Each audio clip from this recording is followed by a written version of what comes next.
I have never been a quitter. To leave office before my term is completed is abhorrent to every instinct in my body.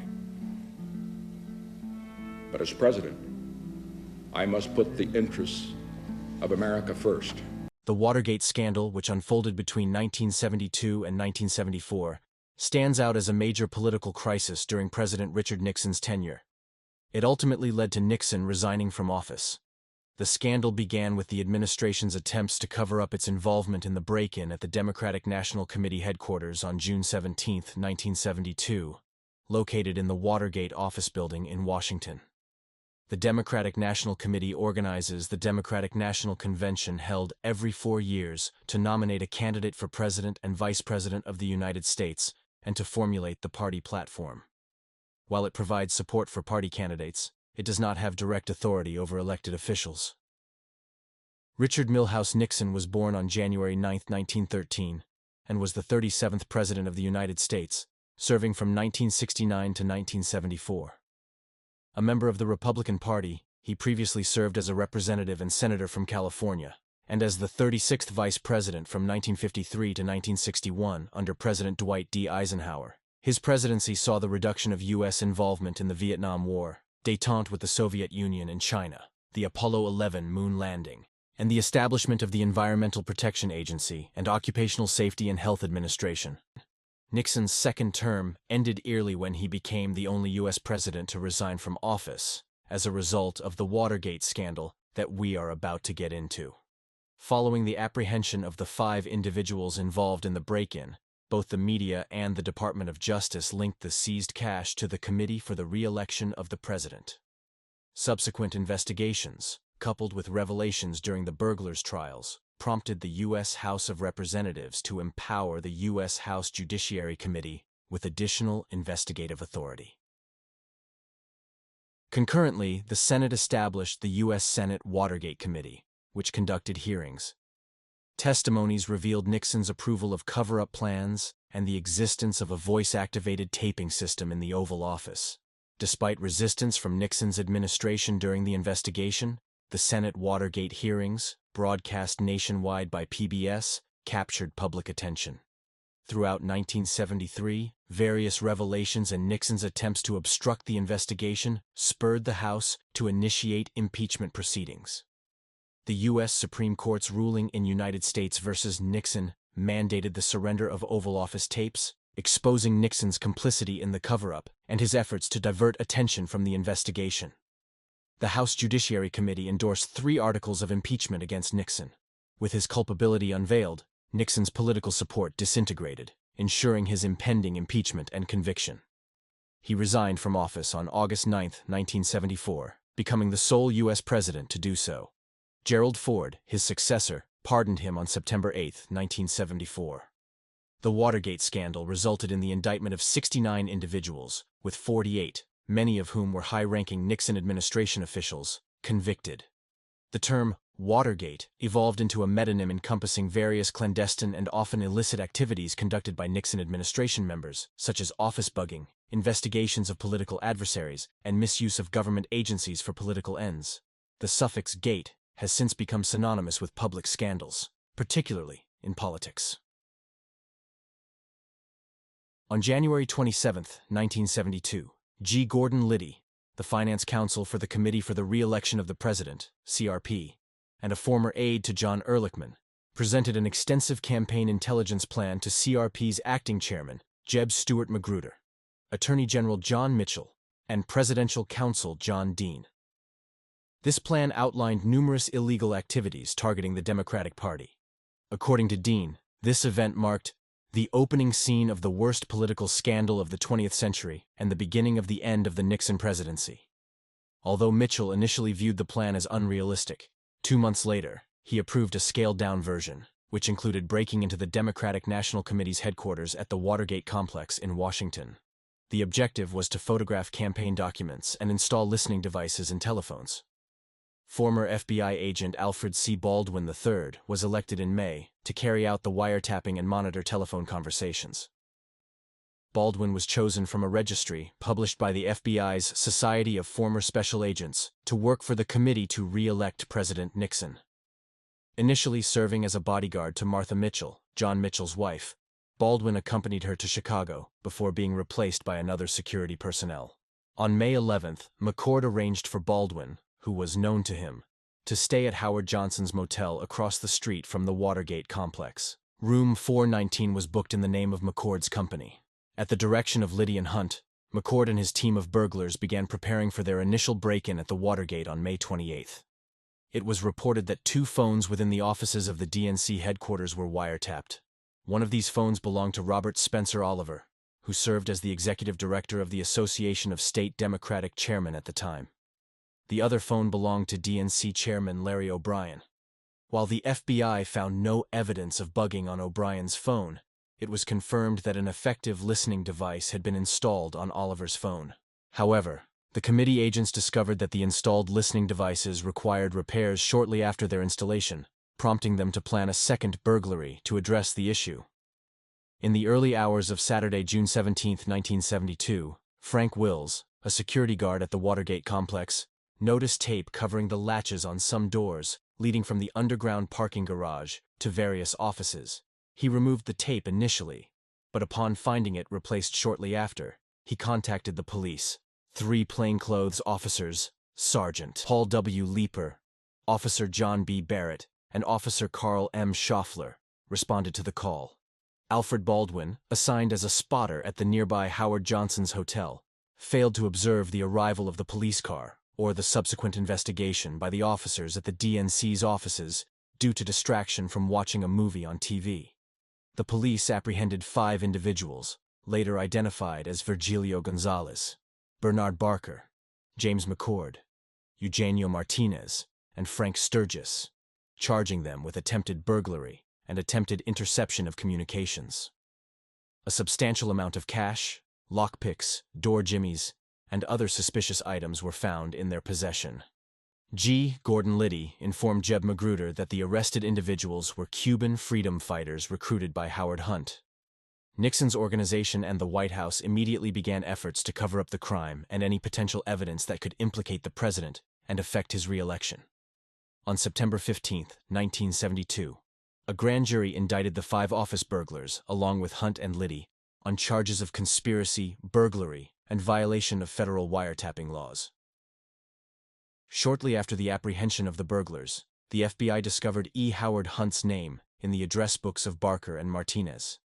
This raised concerns among Nixon administration officials because Hunt and Liddy were also linked to a covert operation called the White House Plumbers, tasked with halting security leaks and investigating sensitive security matters. Dean later testified that John Ehrlichman, a top Nixon aide, instructed him to dispose of the contents of Hunt's White House safe, a claim Ehrlichman denied. Ultimately, Dean and L. Patrick Gray, the FBI's acting director, separately destroyed the evidence from Hunt's safe. Nixon initially reacted to the break-in with skepticism. Watergate prosecutor James Neal believed Nixon had not been aware of the break-in beforehand. As evidence, he cited a taped conversation on June 23 between Nixon and his chief of staff, H.R. Haldeman, during which Nixon inquired, "Who was the asshole that did that?" However, Nixon later instructed Haldeman to have the CIA obstruct the FBI's investigation into the funding source for the burglary. Days later, Nixon's press secretary, Ron Ziegler, downplayed the event as a third-rate burglary attempt. On August 29, during a news conference, Nixon falsely claimed that Dean had thoroughly investigated the incident, when in reality, Dean had conducted no investigations. Nixon further asserted, "I can say categorically that no one in the White House staff, no one in this administration, presently employed, was involved in this very bizarre incident." On September 15th, Nixon commended Dean, stating, "The way you've handled it, it seems to me, has been very skillful, because you, putting your fingers in the dikes every time that leaks have sprung here and sprung there." Martha Mitchell, the wife of Nixon's Attorney General, John N. Mitchell, who had recently resigned to become the campaign manager for Nixon's Committee for the Re-election of the President, was aware of her acquaintance with McCord, one of the Watergate burglars arrested. John Mitchell feared that Martha might disclose this connection to the media, potentially implicating Nixon in the Watergate burglary. Therefore, he instructed guards in her security detail to prevent her from contacting the media. In June 1972, during a phone conversation with United Press International reporter Helen Thomas, Martha Mitchell informed Thomas that she intended to leave her husband until he resigned from the CRP. The call abruptly ended. A few days later, Marcia Kramer, a veteran crime reporter for the New York Daily News, located Mitchell at the Westchester Country Club in Rye, New York, describing her as a beaten woman with visible bruises. Mitchell recounted being held against her will in a California hotel during the week following the Watergate burglary. She stated that security guard Steve King had forcibly disconnected her call to Thomas by pulling out the phone cord from the wall. Mitchell attempted to escape through the balcony multiple times but was physically restrained, injured, and sedated by a psychiatrist. Following his conviction for involvement in the Watergate burglary in February 1975, McCord admitted that Mitchell had been essentially kidnapped, corroborating her version of events. On June 19, 1972, the media disclosed that one of the Watergate burglars had ties to the Republican Party's security team. John Mitchell, former Attorney General and then head of the CRP, vehemently denied any involvement with the break-in and claimed ignorance of the 5 burglars. However, on August 1st, a $25,000 cashier's check deposited into the bank accounts of Watergate burglar Bernard Barker, traced back to a 1972 campaign donation by Kenneth H. Dahlberg to the Committee to Re-elect the President, surfaced. This money, along with other lawful donations to the CRP, was directly utilized to fund the burglary and wiretapping operations. Barker's various national and international businesses had separate accounts, which he attempted to use to obscure the origin of the funds paid to the burglars. The donors' checks directly link the burglars to the CRP's Finance Committee. Donations totaling $86,000 were made under the guise of private contributions to the president's re-election campaign. FBI investigations revealed a Miami company controlled by Barker, which deposited and transferred checks through the Federal Reserve check clearing system. The FBI's probe, absolving Barker's bank of wrongdoing, implicated CRP members to whom the checks had been delivered, including committee bookkeeper and treasurer Hugh Sloan. Sloan, authorized by the Finance Committee, endorsed the checks deposited into Barker's account, but failed to ensure their lawful deposit. When faced with potential federal bank fraud charges, Sloan disclosed that CRP Deputy Director Jeb Magruder and Finance Director Maurice Stans instructed him to channel the funds to G. Gordon Liddy, who further concealed their origin. Barker attempted to disguise the funds by depositing them into offshore accounts, unaware that transaction records were retained for several months. All 5 Watergate burglars had direct or indirect connections to the 1972 CRP, leading Judge Sirica to suspect a conspiracy involving higher-ranking government officials. On September 29, 1972, reports emerged that John Mitchell, during his tenure as Attorney General, controlled a secret Republican fund for intelligence gathering against Democrats. Subsequently, on October 10, Bob Woodward and Carl Bernstein of the Washington Post revealed the FBI's determination that the Watergate break-in was part of an extensive campaign of political espionage and sabotage on behalf of the Nixon re-election committee. Despite these revelations, Nixon's campaign remained largely unaffected, and he was re-elected on November 7 in one of the largest electoral victories in American history.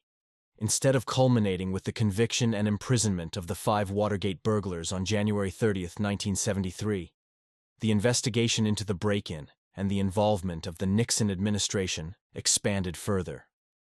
Nixon's discussions in late March and throughout April 1973 indicated that he recognized the necessity of distancing himself from Haldeman, Ehrlichman, and Dean, not only by removing them, but by doing so in a manner least likely to implicate himself and his presidency.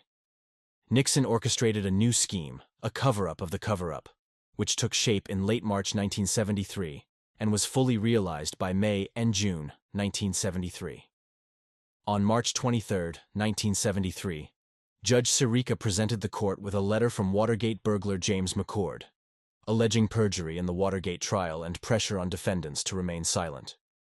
To encourage them to speak, Sirica provisionally sentenced Hunt and 2 burglars to up to 40 years in prison. Under Nixon's direction, aide John Ehrlichman informed Attorney General Richard Kleindienst on March 28 that nobody in the White House had prior knowledge of the burglary. On April 13, Magruder confessed to U.S. attorneys that he had committed perjury during the burglars' trial and implicated John Dean and John Mitchell. Dean believed that he, Mitchell, Ehrlichman, and Haldeman could approach the prosecutors, tell the truth, and salvage the presidency. Dean aimed to shield the president while having his closest associates take responsibility for telling the truth. During a crucial meeting between Dean and Nixon on April 15, 1973, Dean remained unaware of the extent of the president's knowledge and involvement in the Watergate cover-up. Dean sensed he was being recorded during the meeting, noting Nixon's manner of speaking and his attempts to jog attendees' memories of earlier conversations about fundraising. Dean raised this suspicion while testifying to the Senate Committee on Watergate, revealing the existence of potentially incriminating taped conversations. 2 days later, Dean informed Nixon of his cooperation with the U.S. attorneys.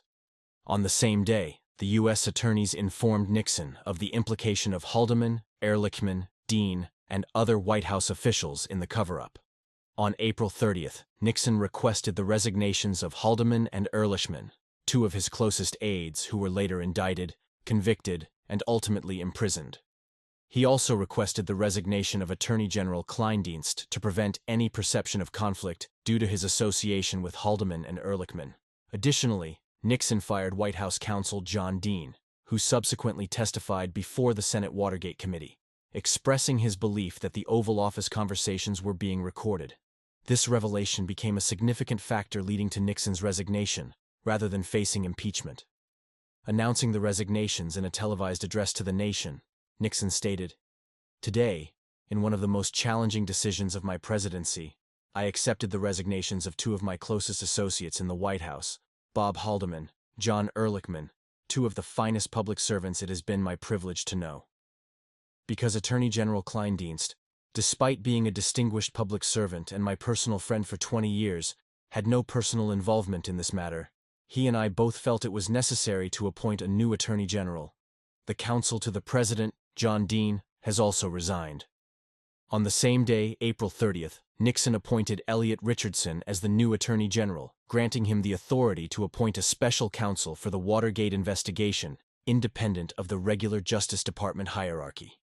In May 1973, Richardson selected Archibald Cox for the position. On February 7, 1973, the United States Senate unanimously voted 77-0 to pass 93 resumer 60, establishing a select committee to investigate Watergate, with Sam Ervin appointed as chairman the following day. The hearings conducted by the Senate committee, featuring testimonies from Dean and other former administration officials, were broadcast from May 17 to August 7. The three major networks of the era agreed to alternate live coverage of the hearings, with each network airing them every third day, starting with ABC on May 17th and concluding with NBC on August 7th. An estimated 85% of Americans with television sets tuned in to at least one segment of the hearings. During a preliminary interview on Friday, July 13th, Deputy Minority Counsel Donald Sanders queried White House Assistant Alexander Butterfield about the existence of a recording system in the White House. Initially hesitant to respond, Butterfield eventually confessed to the presence of a new system that automatically recorded activities in the Oval Office, Cabinet Room, and other areas, including Nixon's private office in the old Executive Office Building. On Monday, July 16th, before a live televised audience, Chief Minority Counsel Fred Thompson asked Butterfield if he knew of any listening devices installed in the Oval Office. Butterfield's disclosure of the taping system marked a turning point in the Watergate investigation. Cox promptly issued subpoenas for the tapes, as did the Senate, but Nixon refused to release them, citing executive privilege, and instructed Cox to withdraw his subpoena. Cox refused to comply. On October 20, 1973, when Special Prosecutor Cox refused to withdraw the subpoena, Nixon instructed Attorney General Elliot Richardson to dismiss him. Richardson resigned in protest rather than comply with the order. Subsequently, Nixon directed Deputy Attorney General William Ruckelshaus to terminate Cox. But Ruckelshaus also resigned rather than carry out the directive. Nixon's quest to find someone within the Justice Department willing to dismiss Cox concluded with Solicitor General Robert Bork. Although Bork believed Nixon's order was valid and appropriate, He contemplated resigning to avoid being perceived as a mere pawn of the president. Ultimately, Boerk executed the presidential order and removed the special prosecutor. These actions faced significant public backlash. Addressing allegations of potential misconduct, Nixon vehemently declared, "Well, I am not a crook," in front of 400 Associated Press managing editors at Disney's Contemporary Resort on November 17, 1973. Subsequently, Nixon had to permit Boerk to appoint a new special prosecutor. With Nixon's consent, Boerk selected Leon Jaworski to carry on with the investigation.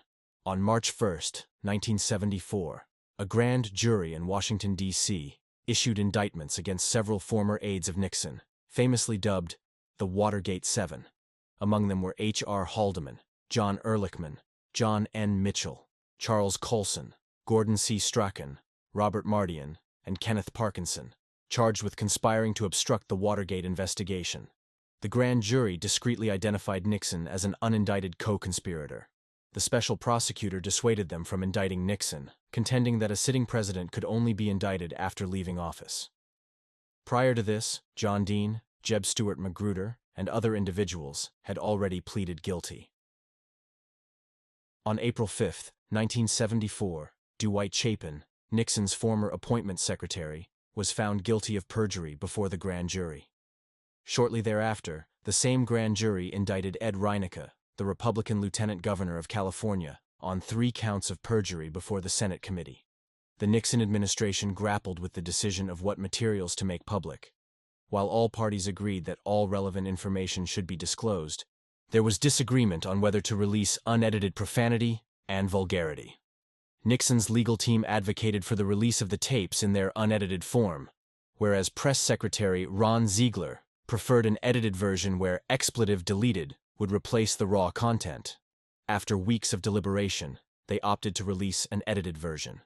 Nixon announced the release of the transcripts in a nationally televised speech on April 29, 1974, specifying that any audio containing national security information could be redacted from the released tapes. Initially, Nixon received a positive reception for his speech. However, as people examined the transcripts in the following weeks, former supporters from various spheres, public, media, and political, began calling for Nixon's resignation or impeachment.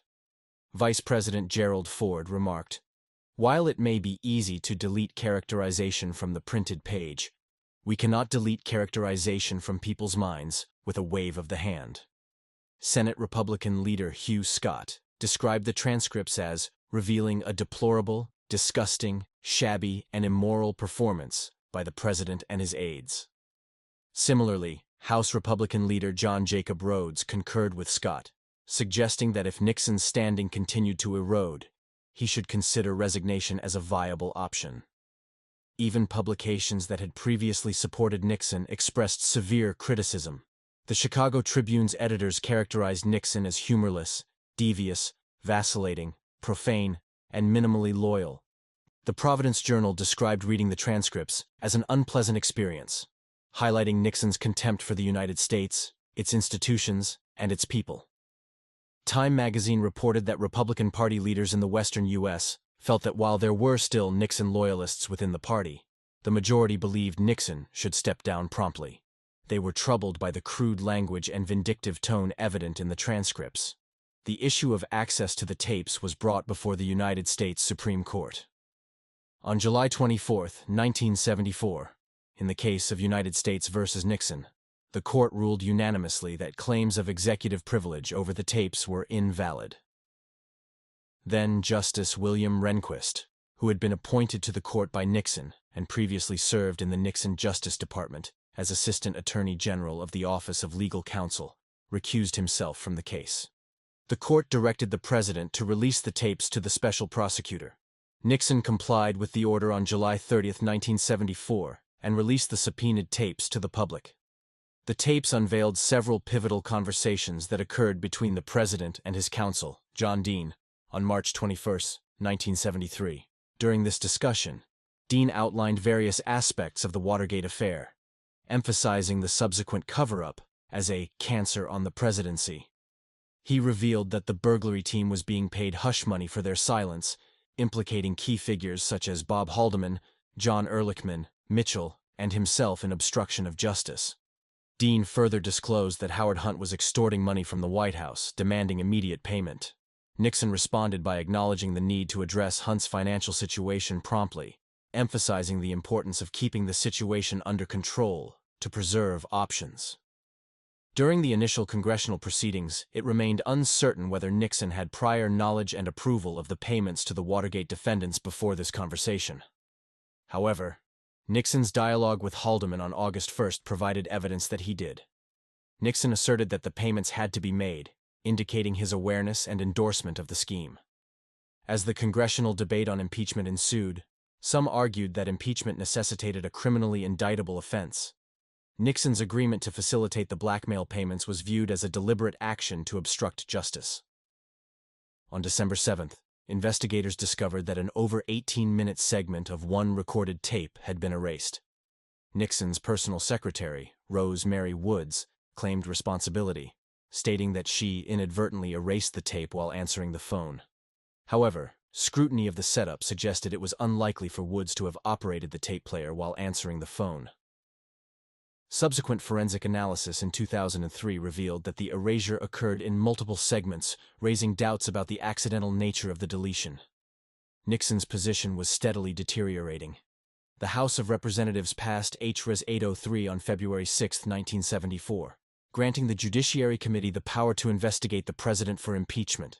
Then, on July 27, 1974, the House Judiciary Committee voted 27-11 to recommend the first article of impeachment against Nixon, obstruction of justice. Just 2 days later, on July 29, 1974, the committee recommended the second article, abuse of power. The following day, July 30, 1974, the committee recommended the third article, contempt of Congress. Finally, on August 20, 1974, the House authorized the printing of the committee report H. Rep. 93-1305, which contained the resolution impeaching Nixon and outlined the articles of impeachment against him. On August 5, 1974, a previously undisclosed audio recording from June 23, 1972, was released by the White House.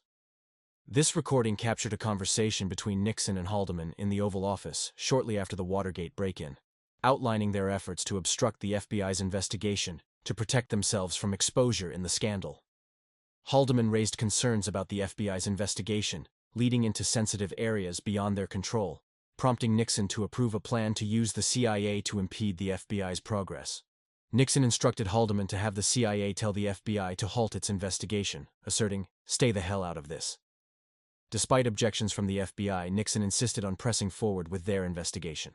Nixon previously denied any involvement in the scandal, asserting that he had no prior knowledge of senior campaign officials' involvement. However, the release of this tape contradicted his claims, revealing his active participation in the cover-up since the early stages.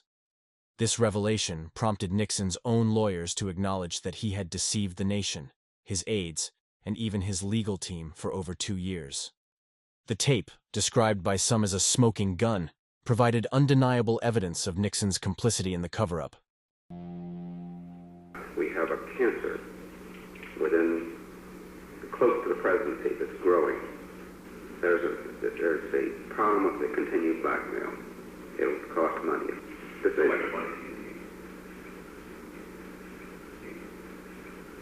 I would say these people are going to cost $1 million over the next few years. In the days leading up to his resignation, Nixon's former aides, Ehrlichman and Haldeman, unsuccessfully sought pardons from him, as he had promised them before their resignations in April 1973. The release of the smoking gun tape had a devastating impact on Nixon's political career. The 10 congressmen who had previously opposed all 3 articles of impeachment in the House Judiciary Committee announced their support for the impeachment article accusing Nixon of obstructing justice when the articles were brought before the full House, with no more than 15 senators willing to vote for acquittal, far short of the 34 votes needed to remain in office. Faced with the inevitability of impeachment and removal from office, and with public opinion squarely against him, Nixon chose to resign. In a nationally televised address from the Oval Office on the evening of August 8, 1974, Nixon explained his decision. In all the decisions I have made in my public life, I have always tried to do what was best for the nation. Throughout the long and difficult period of Watergate, I have felt it was my duty to persevere, to make every possible effort to complete the term of office to which you elected me. In the past few days, however, it has become evident to me that I no longer have a strong enough political base in Congress to justify continuing that effort.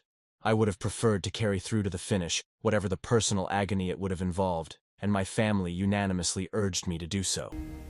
I shall resign the presidency effective at noon tomorrow.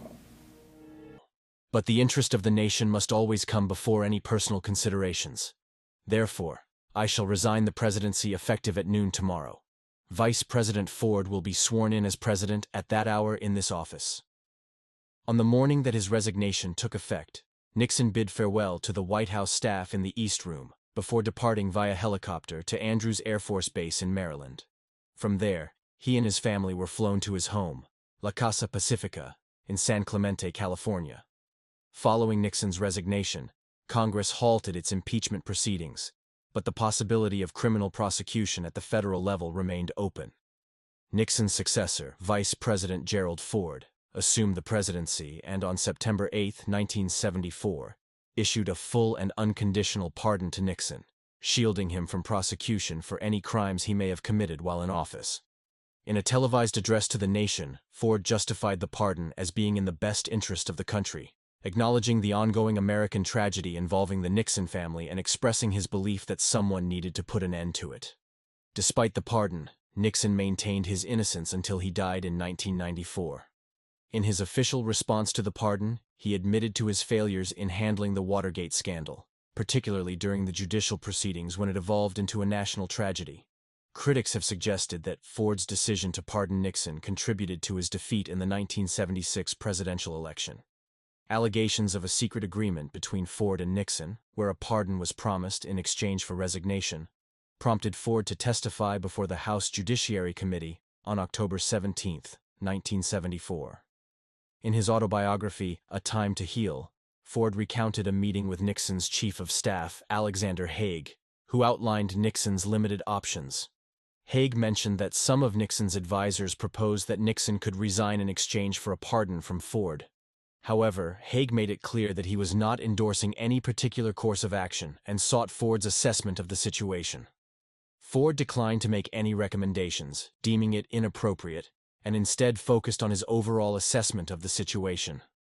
Charles Colson pleaded guilty to charges related to the Daniel Ellsberg case, resulting in the dismissal of the indictment against him for covering up the activities of the committee to re-elect the president, as was the case with Strachan. The trial for the remaining 5 members of the Watergate 7 indicted in March commenced in October 1974. By January 1, 1975, all except Parkinson were found guilty. In 1976, the U.S. Court of Appeals mandated a retrial for Mardian, leading to the dropping of all charges against him. Haldeman, Ehrlichman, and Mitchell exhausted their appeals by 1977, with Ehrlichman entering prison in 1976. Followed by the other two in 1977. Given that Nixon and many other senior officials implicated in Watergate were lawyers, the scandal significantly tarnished the public perception of the legal profession. The Watergate scandal led to the indictment of 69 individuals, with 48 being found guilty, including high-profile figures such as Attorney General John N. Mitchell and White House Chief of Staff H.R. Haldeman. Several individuals received convictions for crimes ranging from perjury to obstruction of justice. Notable figures among those convicted included John W. Dean, Dwight L. Chapin, Morris Stans, and Herbert W. Kalmbach. To address public concerns regarding the legal profession's integrity, the American Bar Association, ABA, implemented significant reforms. The ABA replaced its existing Model Code of Professional Responsibility with the Model Rules of Professional Conduct in 1983. Additionally, the ABA mandated that law students at ABA-approved law schools undertake a course in professional responsibility, emphasizing the importance of ethical conduct among lawyers. Nixon provided secret testimony to a grand jury on June 24 and 25, 1975, addressing various issues related to Watergate. Despite initial resistance, transcripts of Nixon's grand jury testimony were released in November 2011, shedding further light on the events surrounding the scandal. requests to unseal records of the Watergate 7, including G. Gordon Liddy and James McCord, were granted in 2012, further enhancing public access to information regarding the Watergate affair. Ford's pardon of Nixon significantly contributed to his defeat in the 1976 presidential election against Jimmy Carter. The phrase, "follow the money," believed to have been conveyed by Mark Felt to Woodward and Bernstein, gained prominence in American culture after the Watergate scandal. Although not featured in the 1974 book, All the President's Men, it became associated with the subsequent film adaptation released in 1976. The book they would later write about it, All the President's Men, was turned into a hit film starring Robert Redford and Dustin Hoffman in 1976. The 2017 movie, Mark Felt, The Man Who Brought Down the White House, explores Felt's role in the scandal as Deep Throat. Despite the significant ramifications of the Watergate scandal, the exact motive behind the break-in at the DNC offices has remained elusive, however. It is widely suggested that the break-in was aimed at bugging O'Brien's phone for political and financial intelligence gathering. In 1968, O'Brien held key roles in Vice President Hubert Humphrey's presidential campaign and as a lobbyist for Howard Hughes in Washington. Donald Nixon, the president's brother, had sought information about O'Brien due to past financial entanglements between Donald Nixon and Hughes. This included a loan from Hughes to Donald Nixon in 1956, which became a political liability for Richard Nixon during the 1960 presidential campaign. Meyer, an advisor to Hughes, conveyed to Donald Nixon that the Democrats possessed damaging information about Richard Nixon's dealings with Hughes, potentially held by O'Brien. According to author Donald M. Bartlett, Richard Nixon was determined to prevent another embarrassment for the family.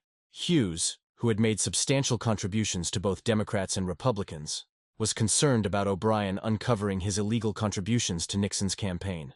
On April 22, 1994, Richard Nixon, the 37th President of the United States, died after suffering a significant stroke 4 days earlier, at the age of 81. Send us your thoughts on the Watergate scandal in the comment section below. We are looking forward to the conversation.